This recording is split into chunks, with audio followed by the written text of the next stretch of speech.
দীর্ঘদিন পর্যন্ত এই দেশে কোনো নির্বাচন হয় নাই।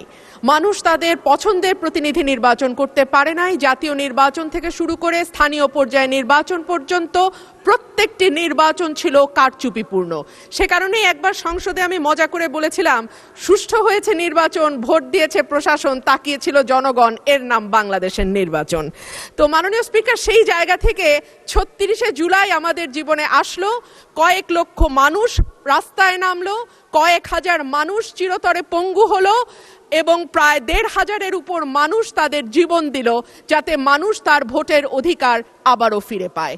এবং আল্লাহর কাছে অশেষ শুকরিয়া মাননীয় স্পিকার, একটি অবাধ, সুষ্ঠু, নিরপেক্ষ নির্বাচনের মধ্যে দিয়ে ত্রয়োদশ জাতীয় সংসদ গঠিত হয়েছে এবং আমি এই সংসদে একজন স্বতন্ত্র প্রার্থী হিসেবে নির্বাচিত হয়েছি। মাননীয় স্পিকার, সংবিধানের 59 অনুচ্ছেদের দিকে আপনার দৃষ্টি আকর্ষণ করছি। সংবিধানের 59 অনুচ্ছেদ বলছে, নির্বাচিত ব্যক্তিদের সমন্বয়ে গঠিত প্রতিষ্ঠানসমূহের উপর প্রজাতন্ত্রের প্রত্যেক প্রশাসনিক একাংশের স্থানীয় শাসনের ভার থাকিবে। সোজা বাংলায় বলতে গেলে স্থানীয় সরকার পরিচালিত হবে নির্বাচিত প্রতিনিধিদের মাধ্যমে। কিন্তু আমরা বিস্ময়ের সঙ্গে এবং দুঃখ নিয়ে লক্ষ্য করলাম, একটি নির্বাচিত সরকার ক্ষমতায় আসবার পরপরই স্থানীয় প্রশাসনগুলোতে প্রশাসক নিয়োগ করেছে।